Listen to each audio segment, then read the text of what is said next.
Hi everyone, Allie here from the Family Meeple. Earlier this month, I attended the Dice Tower Retreat in Miami, Florida, and I thought a good way to share my experience with you would be to just hop on here and talk about the games that I played at the Dice Tower Retreat and give you a little bit of insight about what I thought about the games. So the format of this video is going to be a buy, borrow, or burn. So each of the games I'll talk about, I'll let you know if it's one that I would consider buying and adding to my collection, one that I enjoyed and would borrow and play again, or one that I didn't like and would burn. Now, this is a figurative burning. None of these games that I played, which I'll talk about, were actually bad games, and I probably wouldn't burn any of them in real life. But just to have a little bit of fun, we're gonna categorize everything as buy, borrow, or burn.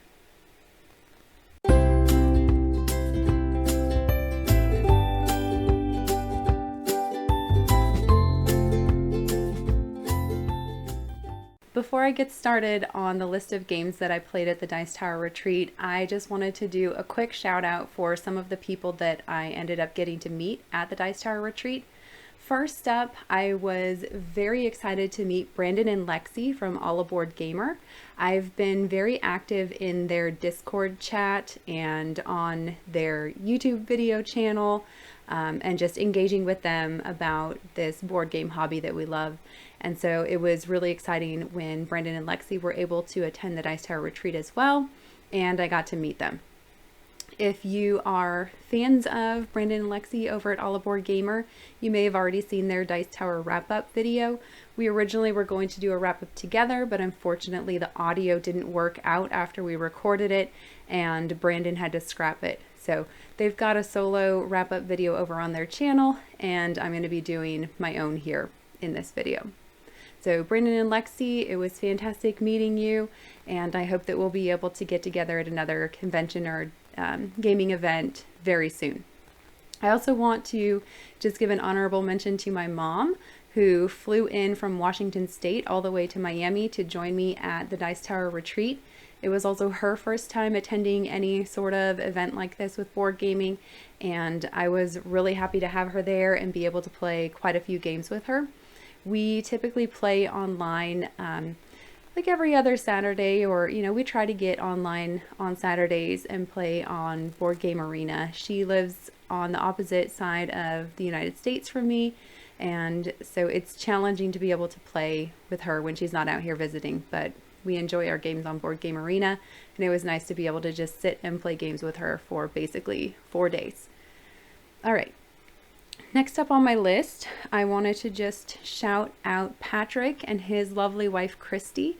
Patrick actually had engaged with me on the Dice Tower Retreat Facebook page even before we got down there. He had attended before and was asking what people were looking forward to playing when they got to the retreat, and I mentioned that I wanted to try out the Castles of Burgundy. And before we even got there, he had already engaged with me to set up a day and a time at the retreat for him and his wife to teach my mom and I how to play the Castles of Burgundy.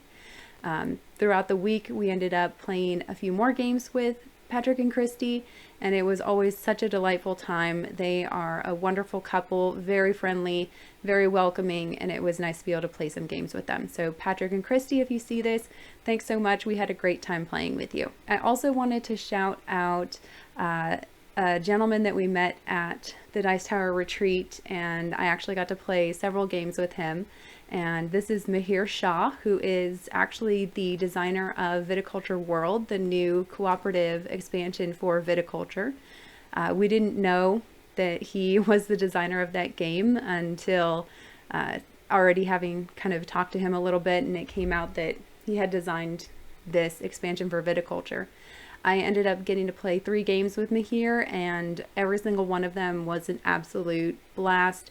He is such a character, so animated, so friendly, and just a great person to play games with. So Mihir, thank you so much. I can't wait to see you again at another convention in the future. Last up on my list of people to go through is just the Dice Tower crew. Just a thank you to everyone there at the Dice Tower for putting on just a wonderful event. I was actually able to play games with Tom Vassell, Z Garcia, Mike DeLisio, Camilla Cleghorn, and I also got to play with Jason Levine.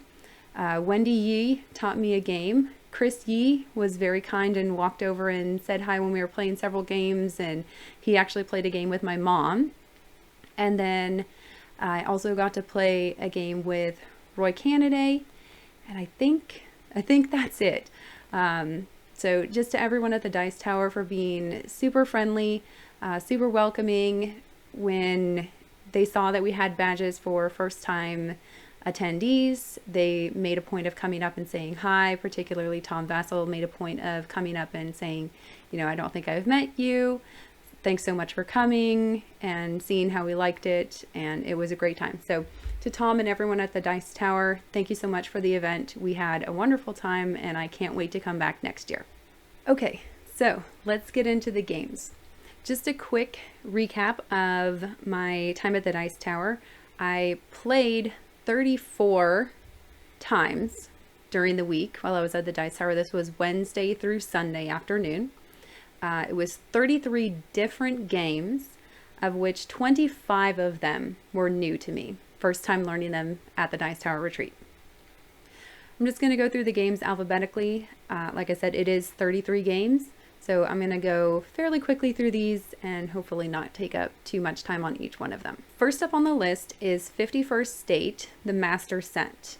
This game was taught to me by Z Garcia, which was very exciting because it is his favorite game. And I always enjoy playing games with people where it's their favorite game and they're very passionate about the game. It was really fun. I enjoyed all of the engine building that was in it and the asymmetrical player powers. So everyone had a different faction which had slightly different abilities, and they were gaining resources at different rates and had different conversion rates for the resources that you need in the game, which was a lot of fun. So everyone had a slightly different strategy going on. So that one, 51st State's Master Set, for me is actually a buy. I really liked it and it has been added to my wish list. So I'm hoping that as people start getting their most recent Kickstarter, some of those old Master Sets might go on sale for a decent price and I can pick up a used copy.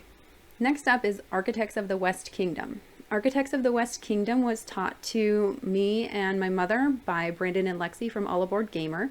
And this game is a worker placement game where you can place basically as many workers into a space for the most part as you want. And as you start building up too many workers in a space, the benefits that you get end up compounding. So as you go there, if you already have a person there, then you're going to earn usually 2 resources instead of just 1. So as you start building up a lot of workers in one place, one of the other players can actually round up all of your workers and put them in prison. This was a really fun mechanic that I hadn't seen before in any worker placement game. And we learned it with both of the expansions, so it was a fairly long play, but I did enjoy it. For me, Architects of the West Kingdom is a borrow right now. I did enjoy it. I would like to play it more before I make a decision about buying and adding it to our collection. So Architects of the West Kingdom is a borrow. Next up is Azul Summer Pavilion. Azul Summer Pavilion is the 3rd game in the Azul series, and it's one that I hadn't played before. We actually, my mom and I sat down to play this one of the evenings with another couple, and they hadn't played it either, so we were all learning it from the rules, and I think we played it right. I didn't read the rules all the way through. One of the other people we were playing with read the rules all the way through. It played just differently enough from the original Azul that I'm not 100% sure that we did it correctly, but I think we did. It was quite fun. I don't know that for me it would replace the original base game Azul, which is in our collection, and we play quite a lot, both the physical copy and on Board Game Arena. So for me, Azul Summer Pavilion is also a borrow. I would like to play it again and then see how I like it. Next up we have Brass Birmingham. Brass Birmingham is a game that I played the first day of the convention. with Brandon and Lexi. Brandon taught the game to me. He and Lexi had already played it at least once or twice before, but it was my first time. Brass Birmingham is a very interesting game as far as how the card play works. You have a hand of cards, and in order to take an action, you essentially have to have a card in hand for the location that you're trying to go to, or with a matching resource symbol for where you're trying to go. It was very engaging. I don't know that it plays solo. I'll have to look into that, but I don't think it does. But I did really enjoy it. For me, Brass Birmingham would be another one where it's a borrow. I would like to play it more and see if I really like it, or if it's just one that I'd play occasionally. I don't really have anyone here near me that I think would be into a game of that complexity weight. So Brass Birmingham is a borrow. Next up we have Carpe Diem. Carpe Diem is the second game that I played with Patrick and Christy, and it's another Stefan Feld game, which I had not played any Stefan Feld games before I attended the Dice Tower retreat, and this is the second one that we learned. I really liked Carpe Diem. I was surprised by it. I didn't really know what to expect going into it. Like I said, I hadn't played any Stefan Feld games, and you always hear people kind of talk about how unattractive Carpe Diem is. The Dice Tower Library has the second edition, which, as I understand, looks a little bit better than the first edition and is the one that people tend to prefer. But I really enjoyed it. Carpe Diem for me is a buy. It is also one that I've added to my wish list, and although it doesn't include an official solo mode from what I can tell, it does have a fan-made solo mode that's available. So it is one that I think I could get to the table, and I really enjoy the tile placement puzzliness of the game, as well as the scoring objectives and how those work. I've never seen that type of scoring in another game, where you essentially have this set of scoring objectives laid out, and on each round you're going to select the intersection between two of the cards to score those two objectives, and then your marker stays there for the rest of the game. So in future rounds you can't score those two specific objectives again together as a set, and no one else can either. So as you get into those last few rounds, you have a little bit more idea of what scoring objectives are going to be available, and you can kind of tailor your play to it. But I really enjoyed the game, and it's definitely one that I am looking to add to my collection. Next up is the other Stefan Feld game that I played while I was at the Dice Tower retreat, which is the Castles of Burgundy. As I mentioned earlier, Patrick and his wife Christy taught my mom and I the Castles of Burgundy. This was one that I had already been interested in trying before we went down to the Dice Tower retreat. It's one that I hadn't played before, and it's a classic that everyone seems to love. I know that people went crazy for the most recent Kickstarter Deluxe Edition, and so it was one where I just kind of wanted to see what, all the fuss was about. So the Castles of Burgundy is another tile placement game by Stefan Feld, and it was fun. I actually really enjoyed it. It was already on my wish list before we went to the Dice Tower retreat, and it still is on my wish list. It's another one where I'm sort of hoping that as people get their new deluxe editions fulfilled from the most recent Kickstarter, that I can pick up a used copy of the second edition at a reasonable price. It's not one that I think I would personally need the really fancy, expensive deluxe edition of, but I did enjoy the again, the puzzliness of the tile placement and the competition with the other players out in the marketplaces when you have those dice rolls, and you can see that everyone at the table basically rolled sixes, and there's only one or two items left in that six location, and so trying to puzzle out what you can do with those dice on your turn is really a lot of fun. So the Castles of Burgundy for me is a buy, but I will be looking for probably the anniversary edition. Next up we have Circus Flohcati. Circus Flohcati is a favorite of Mike DeLisio, and Mike DeLisio actually pulled it out and was teaching it to people. He didn't play it with us when I played it because there was a full, I think, 5 players already without him. So he taught the game, and he taught the game with his personal copy with the artwork that some people don't like. I thought it was fine. It was kind of an odd, surrealist sort of artwork, and the graphic design was fantastic on it. So I enjoyed it. It was a fun game to play. It's not one that I think I would add to my own personal collection. It is one that I would play again if I was somewhere and people were pulling it out and saying, anybody want to play? But for me, this is one that I likely wouldn't borrow and want to pull off the shelf myself. So this is the first one that I'm going to put into the burn category. But again, I wouldn't actually burn it. It was fine. I had a good time with it, and I would play it again if I had a chance. Number 8 is Delicious from Pencil First Games, and this is actually a game that I brought with me to the Dice Tower. I had just received my new copy from the pre-order and brought it with me to the Dice Tower. I ended up playing it with my mom and taught her how to play it.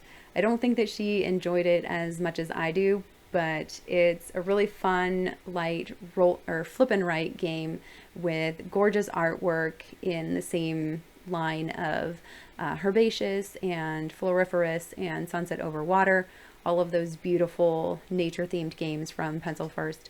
It's my copy, so this is a gimme that it's one that I would buy for my collection, and I will be keeping it in the collection. Next up is Draftosaurus. Draftosaurus is actually the last game that my mom and I played at the convention before she had to leave for her flight on Sunday. And Draftosaurus is one that we had a very small amount of time after having lunch before she needed to leave to catch her flight. So I wanted to just pull something off the shelf that I knew very well and could teach her or kind of refresh her because she's already played it as well. So this wasn't new to either of us. It was just handy and convenient and a quick playing game. Draftosaurus is one that's already in my collection and will stay there. It's great for families, it's great for kids, and even if your kids are really little, they'll probably enjoy just playing with the dinosaur meeples. It's essentially a drafting game that feels very much like a flip and write or roll and write style game.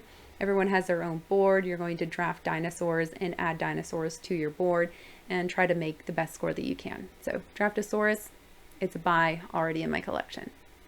Next up, I played Eco's First Continent with Camilla Cleghorn and several other people. We had a full 5-player game going.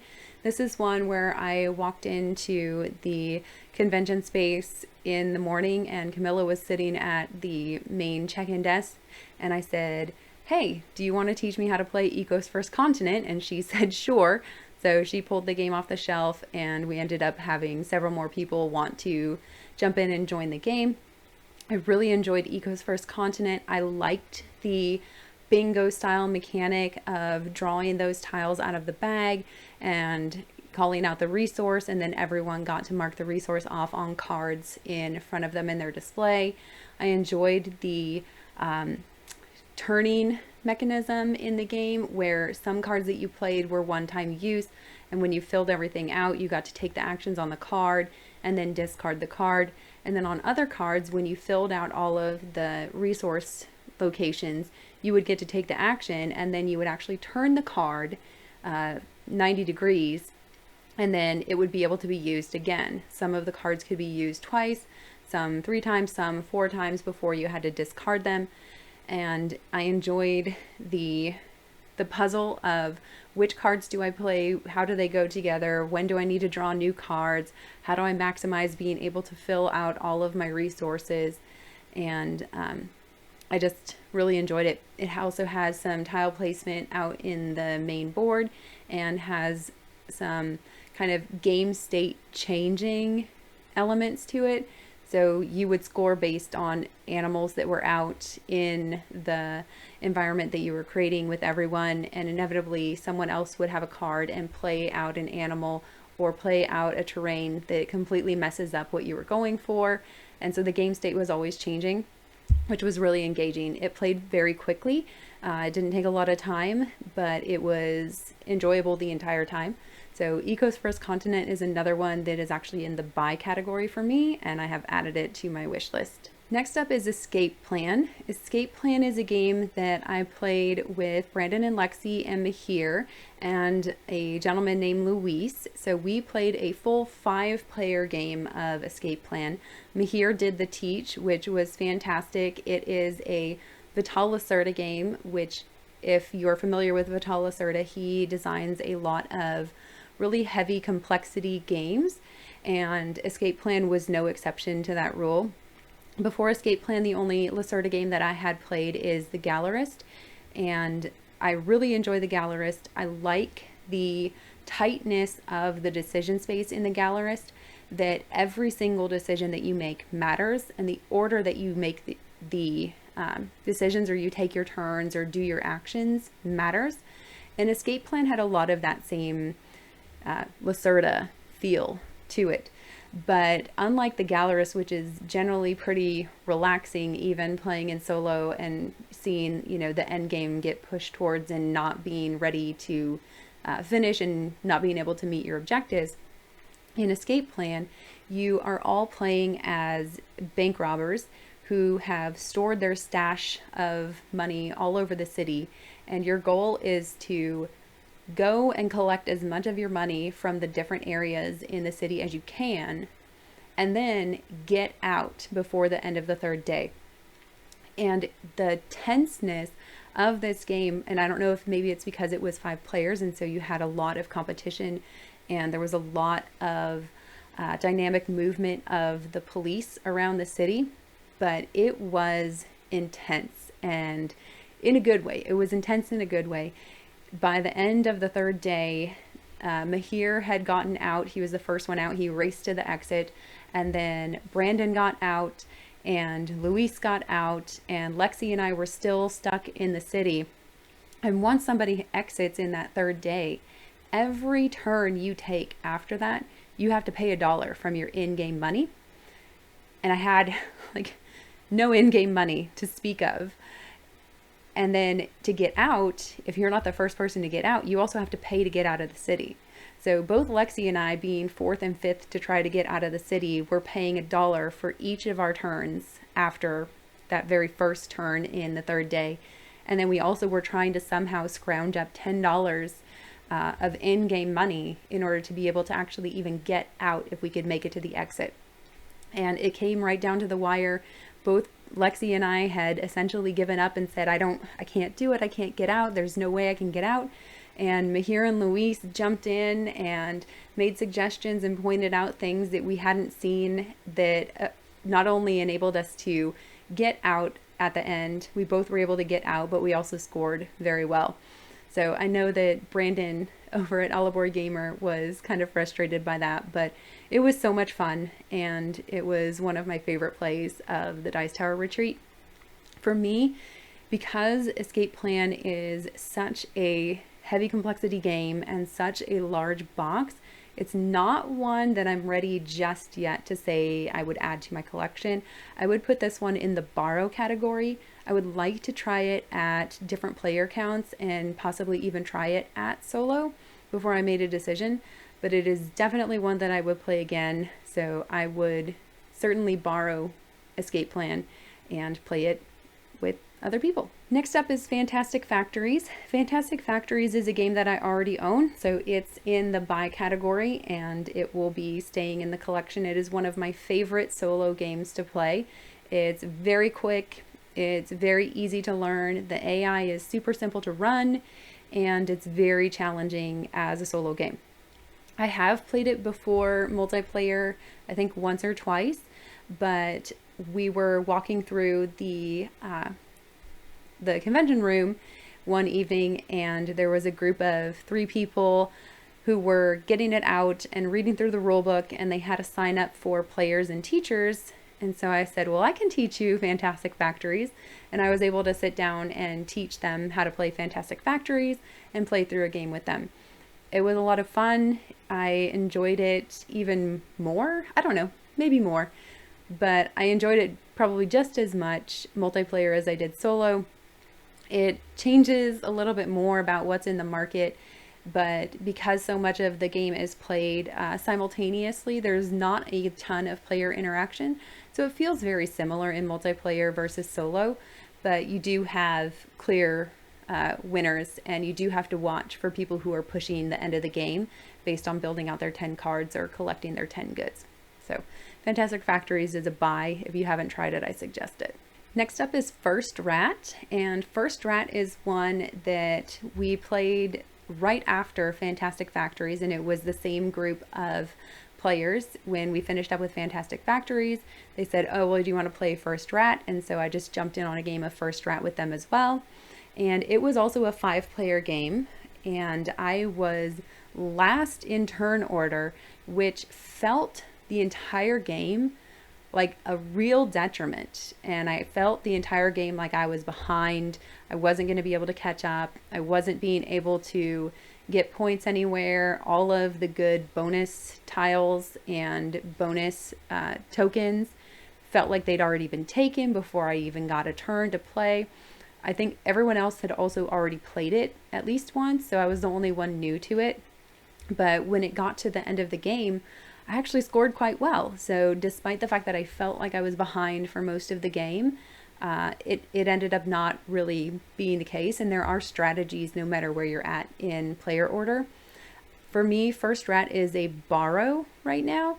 I would like to try it again at different player counts and see how it feels. But it feels like a very good family weight game. It was very simple rules, and it's one that I think that maybe my daughters would enjoy if we added it to the collection someday. But for right now, it's borrow. Next up, we have Furnace. Furnace is an engine building game using cards and a very clever auction bidding mechanism.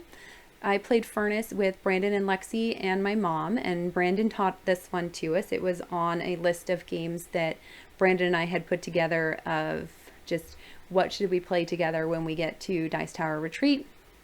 It's a really quick playing game. I loved the look and the aesthetic of the game and the cards. The production was fantastic, and I had a lot of fun with it. The auction and bidding isn't normally a mechanism that I really enjoy because I have a very difficult time determining the value of things that other people at the table will ascribe value to. So I don't do well saying, okay, that card's going to be really valuable, I should go in on that one heavy in the first round. But because in Furnace you get a benefit no matter what, whether you win or lose, there are some cards where you just want to go in and hope that somebody else outbids you because you actually just want the kind of consolation prize on the card. It was a lot of fun. It doesn't include a solo mode. It is one that I've looked into before and was kind of on my radar before we went to the Dice Tower Retreat. I'm glad that I played it, but for me it's a borrow because it's one that you would need to play with more people than just myself, and I don't think it's one that my daughters would be super interested in. So for me, Furnace is a borrow. Next up, we have Galilean Moons, and this game is one that I played one morning when I walked in kind of early. I was just walking around and seeing what people were playing, and it caught my eye because of the striking box art and the striking table presence. I liked the artwork and aesthetic of the game. It was very kind of 1950s space travel sci-fi novel kind of look to it. And they had one space extra at the table for playing, and so I just sat down and got taught the game by someone who actually had backed it on Kickstarter and felt that not enough people knew about the game, and so he was out trying to kind of evangelize the game and get it in front of more people so that they were even aware that it existed. So I sat down to play, and after I sat down, he explained that it's a area control, area majority game, which if any of you have watched my Board Gamer 20 Questions, that's actually a mechanism that I listed as one that I don't like or am not good at. But it's a very lightweight game, kind of in the same vein of Small World as far as complexity. It uses a similar kind of Ticket to Ride style card mechanic where you are managing a hand of cards and then you are playing out matching sets of cards in order to place your robots out into certain sectors on the different Galilean moons, and then try to take majority of those spaces. And then at the end, you're going to earn points if you have the majority of astronauts on each of the moons. You'll gain extra points if you were able to establish any bases out on the moons. You'll gain points if you've been able to collect any bases when you originally went into that space on the board. And then there's also a set collection element to the game in being able to mine for different gems at different locations. And I really had a great time playing this game. It was quick, it was snappy, it had different like asymmetrical player power cards that you could collect, which would allow you to kind of do things a little bit differently than the other players at the table. And when it came down to final scoring, it was me and one of the other ladies at the table, and we were just like neck and neck. And right at the end, she sneaked right past with one of those objective cards that she'd been able to collect during the game. And so it was a super tight finish, and it was so kind of nail biting right at the end to see if I was going to be able to pull it out or if she'd be able to pull it out. But it was a ton of fun. I was surprised that I'd never heard of this game before. It's from a publisher out of New Zealand, and it was on Kickstarter, I think, last year. And Galilean Moons actually for me is a buy. And I reached out, I couldn't find a copy once I got back from Dice Tower Retreat. I searched and searched to see if anyone was selling a copy or if I could find one here in the States, and nobody had one or was responding to me on kind of Board Game Geek about purchasing their copy. And so I reached out to the publisher through their Kickstarter page, and he has copies in New Zealand, and he's going to mail me one from New Zealand. So I've got that purchased, and it should be on the way shortly. I'm excited about this one for playing with friends and family and my daughters, and I think this is going to be a great addition to a family collection. So if you have a chance, definitely check out Galilean Moons. Next up is Genotype, and Genotype is a game that I already own and have talked about in some of my videos before. It was on my solo challenge from 2022 earlier this year, and I really love Genotype. I love the look of it, I love the theme, I love the worker placement and the dice drafting. And so when we finished up actually playing Galilean Moons, Nona and Jessica, who played with me on Galilean Moons, had pulled out Genotype already on the table, and we're starting to pull it out to learn the rules. And I said, well, I can teach that to you if you want. And so I offered to teach it. They said, sure. And another gentleman, Raphael, sat down with us. So I taught Nona and Jessica and Raphael how to play Genotype, and then we played a 4-player game. It was a ton of fun. I think everyone enjoyed it. And it's one that for me is a buy. Like I said, it's already in my collection and one that I love. So Genotype is a buy. Next up is actually another one that I already own. It is the Grand Carnival. And the Grand Carnival is a tile placement and polyomino tile placement game that I have also done solo for a 10x5 challenge. And I've taught it to several of my friends on our ladies game nights as well, and they enjoyed it so much that we've played it like back to back. So I taught this one to Brandon and Lexi. It's one that I talked about when we did a collaboration video on Cutest Meeples, so they'd already kind of heard about it and knew that I enjoyed it. And so it was one that we pulled off the shelf when Brandon said, I'm tired and I don't want to teach any more games. And I said, well, I can teach one to give him a break. And so we pulled out the Grand Carnival. So I taught Brandon and Lexi, and my mom had not played it before, so the 4 of us played it, and I think everyone had a good time with it. I love the Grand Carnival. It's one that I like solo, it's one that I like multiplayer, so for me it's a buy.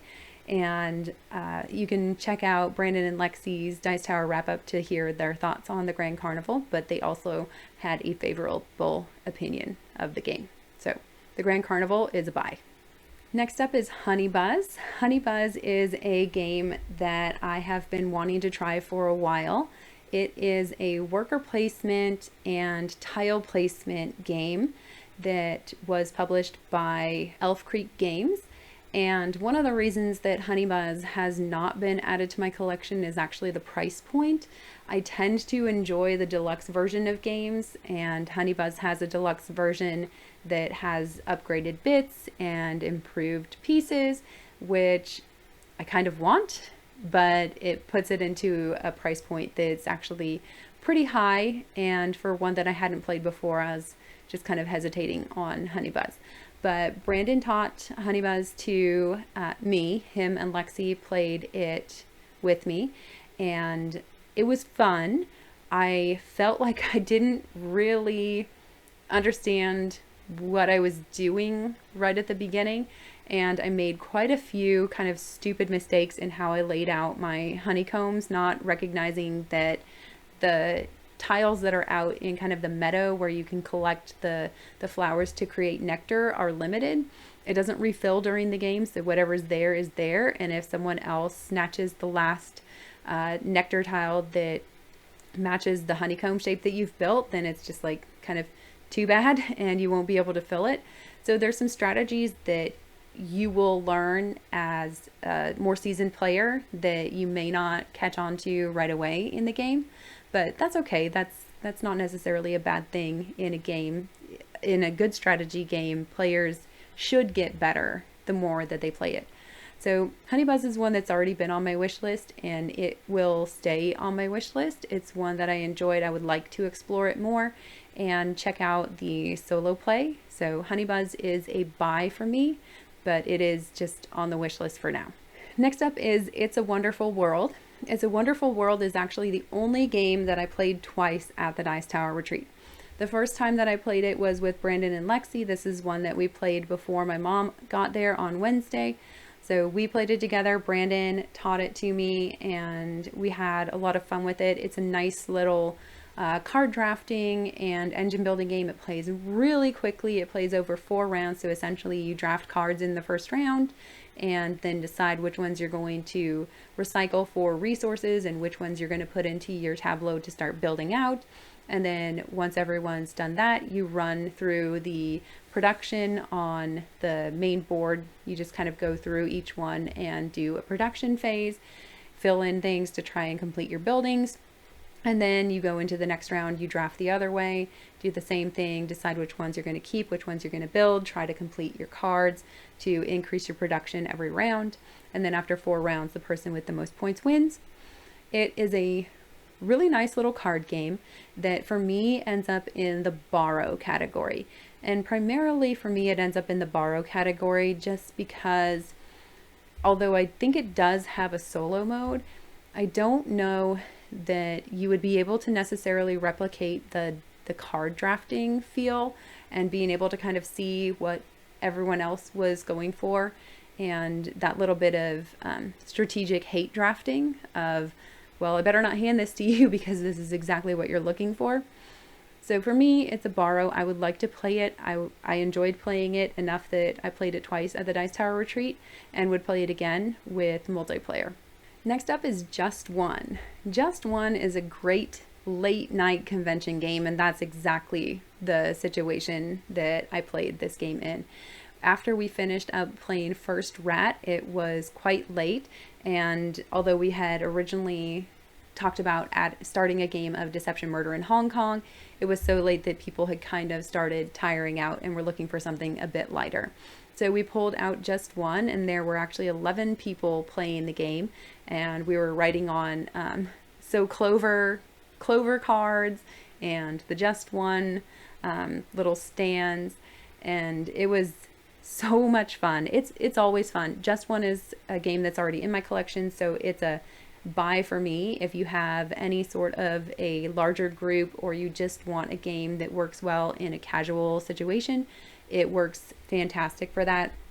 We had, like I said, 11 people playing in the game that we had running, and I think we all finished up around like 2 a.m. that day playing Just One. but it was surprising as we went around because everyone was from different parts of the country, different parts of the world. We had players there from Australia. We had players there who had grown up and lived in Israel for most of their life. We had people there, I think, that were either from or grew up in Mexico. So we had all different types of people there from all different walks of life. And we picked different words for everyone in more than one round, and we had a surprisingly small number of crossovers in the words that we were picking.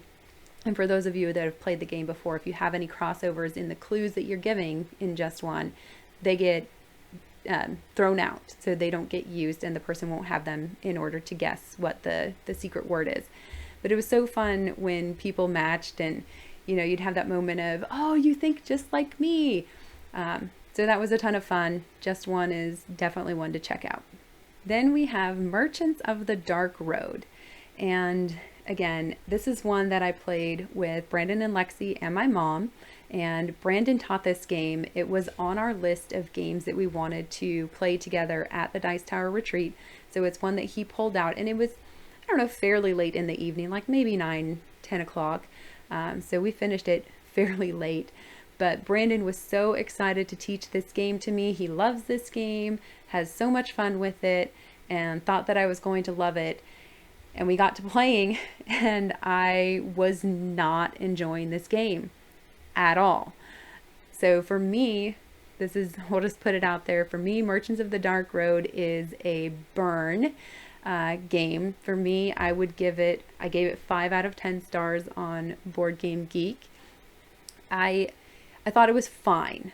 The game was fine. It's not necessarily broken or, unplayable. It's a fine game, and I can see why people would enjoy it.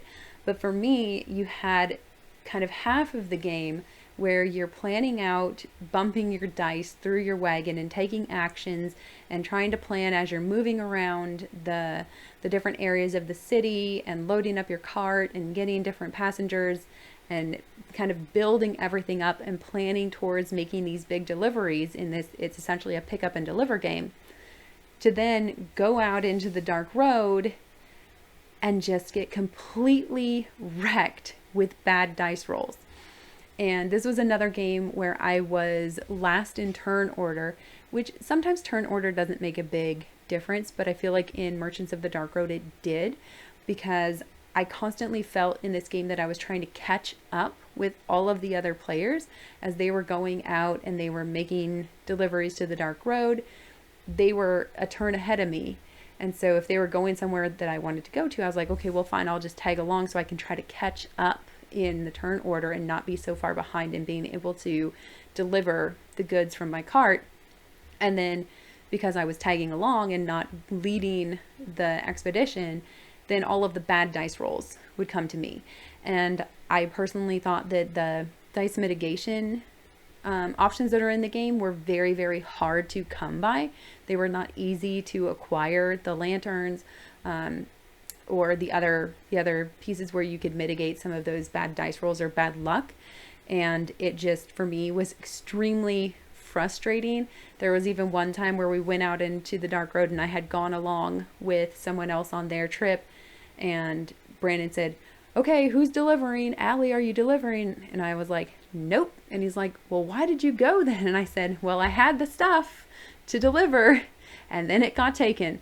So it was just one of those situations where it felt disjointed to me, where I'm doing all this planning to get everything lined up to go out and just, it doesn't work out. So for me, Merchants of the Dark Road is a burn. It's not one that I will be adding to my collection. It's not one that I would seek out to play or pull off the shelf and recommend at any sort of gaming event. But if someone pulled it out and that's what the group wanted to play, I would play it again. I think going into it a second time, knowing what I know about the game and recognizing that luck factor, it would be probably a better experience, or at least a less frustrating experience for me. So that's Merchants of the Dark Road.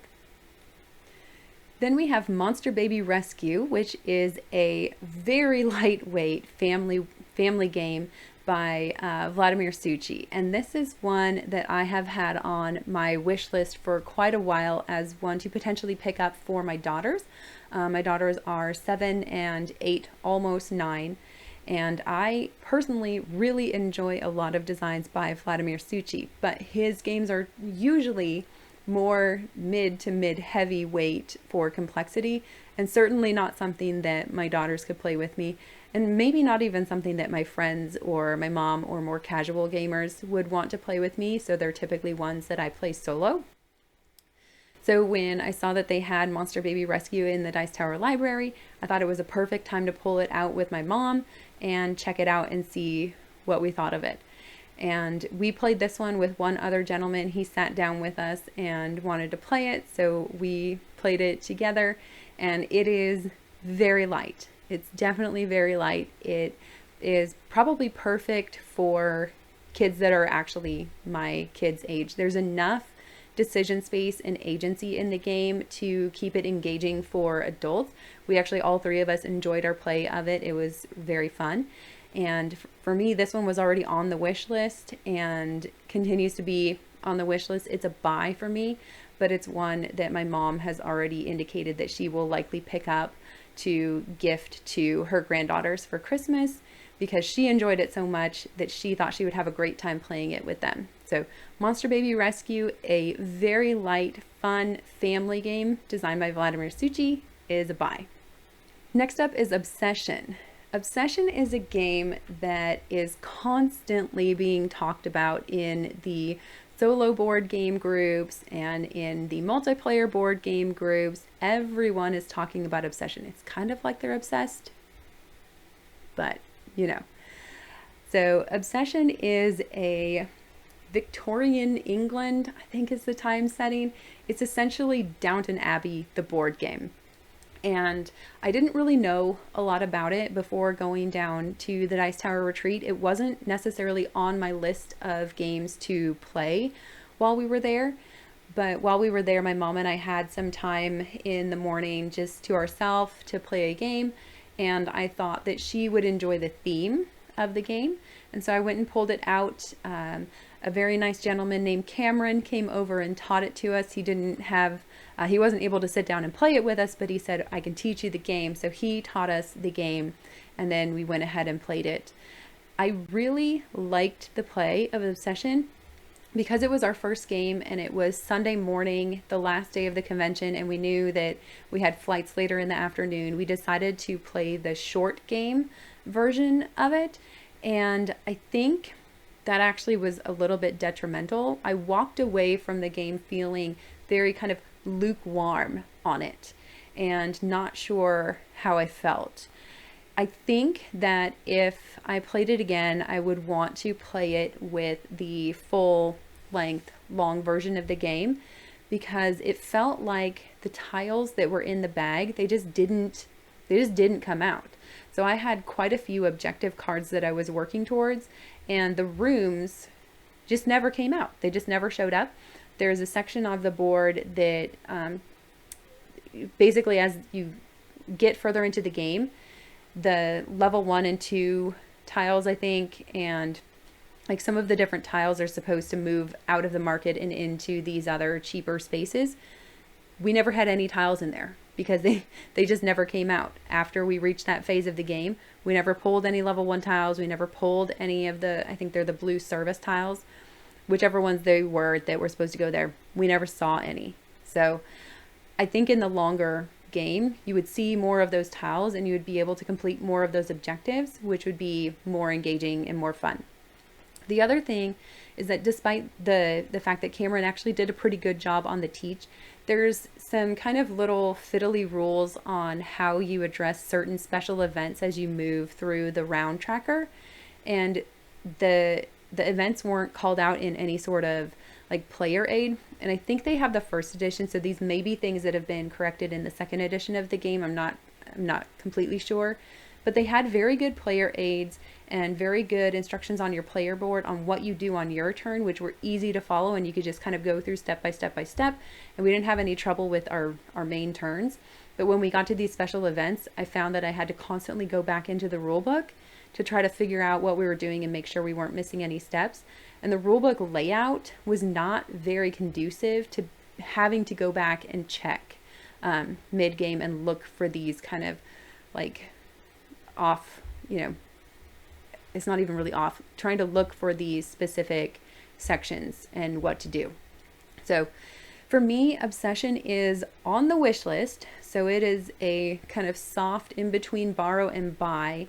I would like to try it solo because people are so impassioned about the solo play for this game and just absolutely seem to love it. And I've been told that I will love it solo. So I would like to try it. It's on the wish list, and we'll see when they get their restock in for retail, I think later in October, if maybe it's one I add to like my Christmas list. But that's Obsession. Next up, we have a little card game named Pearls, and Pearls is I guess it's a set collection game, and it was taught to my mom and I by Z Garcia, and we played it with Z and Mike Delicio. It's a very quick little game. It's just a deck of cards. You essentially are just collecting cards in your hand, and then when you have a set of, I think it was the same number card, then you could display it and collect a bonus card for that. And then you're essentially just trying to get sets of cards to turn face down and put into your scoring pile. So it was super, super easy, very quick. It would be a nice little family game. For me, it's probably in the burn pile. It wasn't bad, it was fine. It kind of falls in the same vein as Merchants of the Dark Road, where I'm sort of ambivalent about it. I wouldn't pull it off the shelf to play or suggest, but if someone had it out and said, hey, do you want to play this? I would sit down and play it. And again, it's because it's so quick, it's so light that you can sit down and play it and it's done. And that's it. So Pearls for me is a burn, but it's fine. Next up, we have Planted, and Planted is a game by Phil Walker Harding that was a Target exclusive that I actually haven't seen at our local Target, although I've kind of been keeping my eye out for it.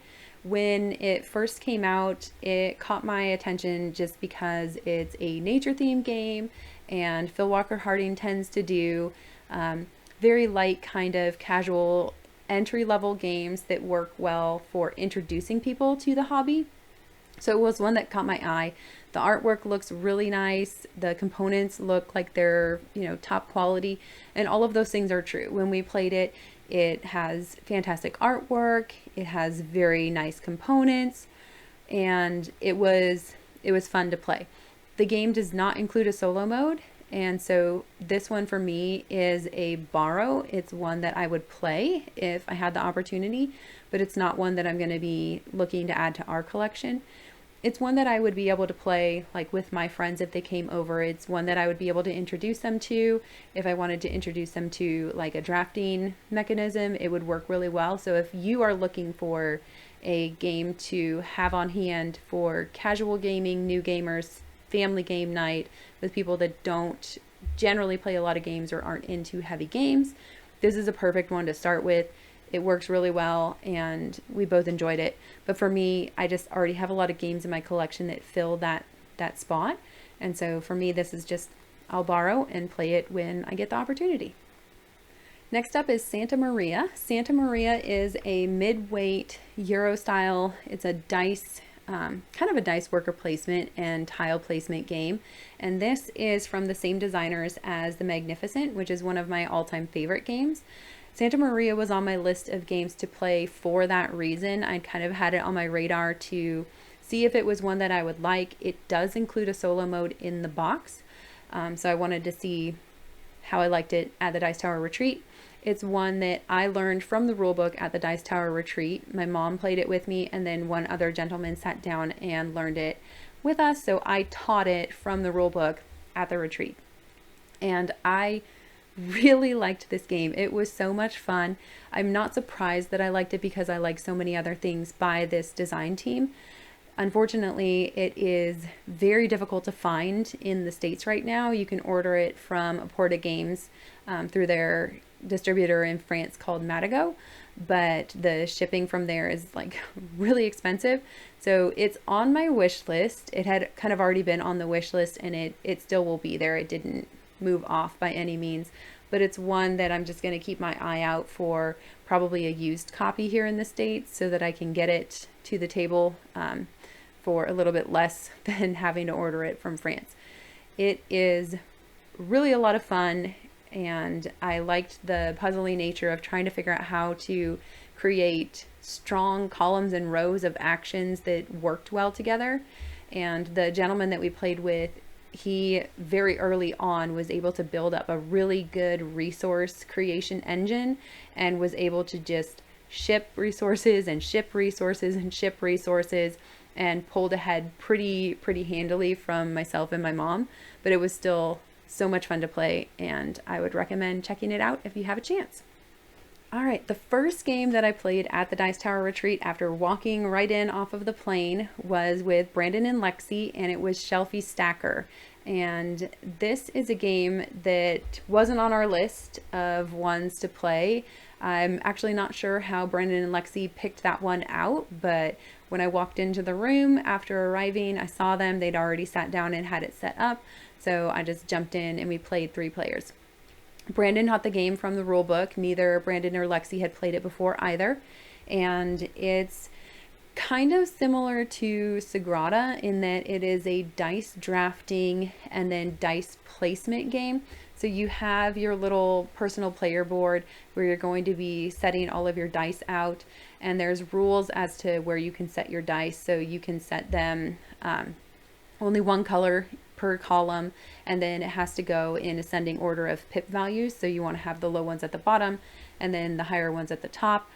The fun thing about Shelfie Stacker that I actually wasn't aware of before playing it was that it has a hand of cards where you are going to be playing out simultaneously one card from your hand each round, and the number value on the card dictates turn order for being able to draft the dice that are available from the pool.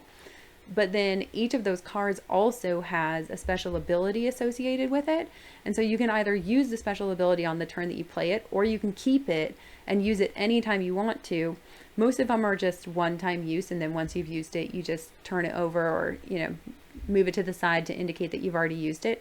But those special abilities were so key to being able to follow the placement rules and giving you flexibility and mitigation for the dice rolls, and being able to draft kind of the right set of dice each round, that it was really enjoyable. So I liked Shelfie Stacker quite a bit. I think it includes a solo, but I'm not sure. But for me, Shelfie Stacker just kind of fell in that same realm of Sagrada and Azul, and I have a lot of games in that kind of weight and complexity that I can use more easily for new players. Shelfie Stacker is it's a very specific theme. If you're not in the board game hobby, I don't know that you'd see a board game about stacking and shelving board games in your collection as like a compelling theme. So for me, Shelfie Stacker is a borrow. I would play it again. I had fun with it, but it's not one I'm going to add to my collection. Next up is Tapestry. And Tapestry is another one that Brandon and Lexi played with me, and Brandon taught. This is one that they have played, I think, quite a bit. And if I'm not mistaken, it's their second favorite Stonemaier game behind Scythe, which I actually have not played. But Tapestry was one that I was interested in because it looked very complex. It looks like a great big kind of grandiose game, and I was worried that if I picked up Tapestry that it would be kind of too heavy, which probably would not be the situation now after playing some Lacerda games, but I wasn't sure if I'd like Tapestry. We played Tapestry the first day that I was there, and we played with the modified rules, or the errata that Stonemaier has put out for some of the factions in Tapestry. So we played with slightly more balanced factions. I think it was the Futurists, and it was interesting to play with that faction for my first game because their ability is that you actually start further ahead on all of the tracks than everyone else, which sounds on the surface like it's a really good thing, and it can be, because you can get to a lot of those monument spaces before everyone else. But it was challenging to try to keep up with some of those lower end benefits that you get on the tracks, because I'd already passed them and you can't go back. So I found that I was having to spend more to take actions, and I was running well ahead of Brandon and Lexi as far as moving into the different eras much more quickly, because I was running out of resources more quickly in those first several eras, because everything was costing me 2 or 3 when they were spending 1 or 2 on all of their actions because they were lower down on those tracks. It ended up being a very close game, and it wasn't unbalanced at the end. I was able to do quite a bit towards the end of the game, and I didn't finish that far ahead of either Brandon or Lexi to where I felt like I was just sitting there at the end waiting on them to finish the game, which was really interesting because it felt very different when we started versus when we finished, and it was very engaging. I had a lot of fun with it. For me, Tapestry right now is on the borrow list. I would like to try it some more before I decide whether I want to add it to my collection or not. It does play solo, and I've heard good things about the solo, so maybe one day I'll add it to my collection, but for right now it's a borrow. All right, we're in the bottom 5, the last 5 of the list, and the next one is Time's Up Title Recall. So one of the evenings, Brandon and Lexi and my mom had already all gone up to their rooms to go to bed, and I was just sort of wandering around seeing what people were playing. It was kind of late, and Jason Levine caught me and said, "Hey, are you looking for a game? Come over here and play with us." So he pulled me over. I didn't know what I was getting into, but it ended up being Time's Up Title Recall. And so it was Jason Levine and Roy Canaday and Ruthie and a gentleman named Big Ben and Alex Marks, who also I think is a contributor at the Dice Tower. He lives down there in Florida as well. So it was Big Ben and Alex and I on a team against Jason and Roy and Ruthie. And if you haven't played Time's Up Title Recall, it is essentially it's just a party game. And if you've played Monikers, it's essentially the same game as Monikers. In the first round, you'll have a set of cards, and you'll go around and you can give any clue you want to, kind of like Taboo. You just can't say the words that are on the cards, and you're trying to get your team to guess what's on the cards. And then once you get through those, you'll go through all the same cards again, but you can only give 1-word clues this time and try to get your team to guess what the cards are. Now, you know what the clues are. If you have a good memory, you can probably figure out what they are. And then in the third round, you have to act it out like charades. And I'm generally a fairly reserved person. I don't like playing games like charades. It makes me sort of uncomfortable, but it was such a good time, and the group that I played with was a ton of fun. And although it's not a game that I will add to my collection, and honestly, Time's Up and Monikers for me both would be in the burn category. Like, this is not something I need, but I did have so much fun playing with the people that I was playing with. And these games do lead themselves to really sort of crazy, wacky moments that are experiences that you will share with the people you're playing with forever. So next time when we go to the convention, when I see them again, there's now inside jokes that we have that we can share based on our play of Time's Up Title Recall.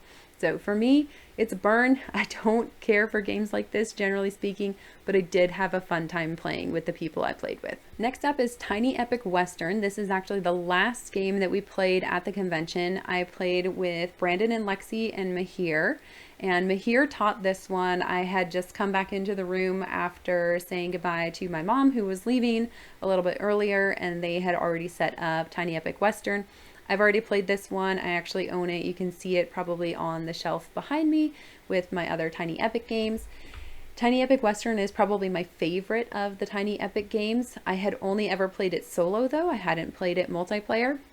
So this was my first multiplayer game of Tiny Epic Western, and it was a blast. It's already on my shelf, so you know this is a buy for me, and one that I like. I'll keep in my collection. It's not going anywhere. But it was so much fun. At the end of the game, Mahir is just a delight to play with. He's very animated, and at the very end we were trying to figure out what Brandon possibly had in his hand as his private poker card for the very last round, and he went to specific spaces to modify his poker card, and based on the modifications he made, I was convinced that I knew what he had and that he was gunning for winning at the town hall so that he could determine the final move of the resources on the resource track. And in the end, he actually had gotten a rule wrong and confused how the final poker hand works. And so he had a totally different card than what we thought he had. But Mahir and I were both gearing to try and beat him because we were both going for the same type of resource to be at the front for the set collection. And we ended up actually being able to move it up, and we counted up all of our scores, and Mahir and I had tied. And so we dig into the rule book, and Mahir's looking through everything and went through the first tiebreaker, and we were still tied. And then we looked through the second tiebreaker, and we were still tied.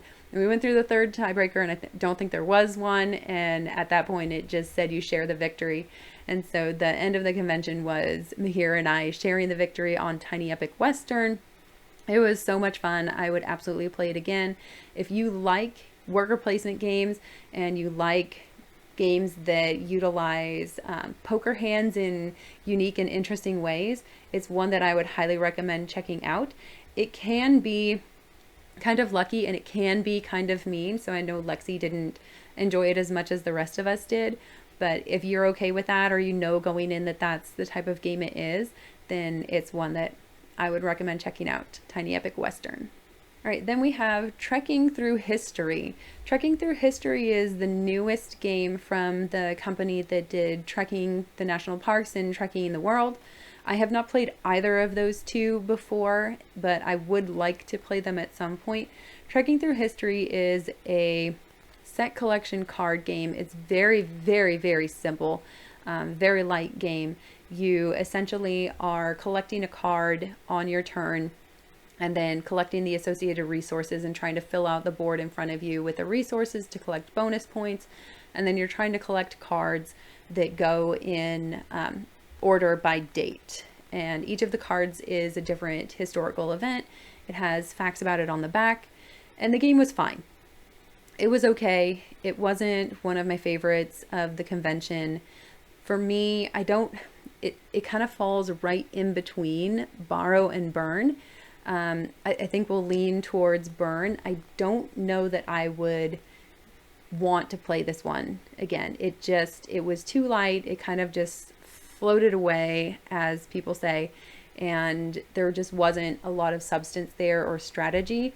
A lot of it was just luck of what cards came out, and none of the cards were going to work in my timeline that I was building, and so I just had to close it out and start a new one.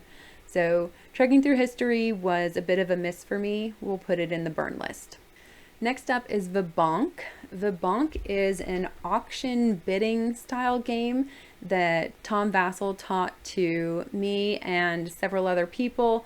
I think Mahir was in the game as well as Dan Hughes, and it's a very quick playing game, which is one of the reasons that it was selected. It was Sunday morning before Tom was getting ready to go to church services, and so he just pulled out one that he likes to play that's very quick. And essentially what you're doing is you have 3 cards in your hand, and you will first place out money on the different tables. So it's little poker chips, and you place your money out on the tables. Everyone does that. And then you go around and everyone gets to play their cards. One of the cards you have is going to double the amount that you will win at a specific location. Another one will let you steal if you don't go there and someone else goes there, then you can steal the winnings.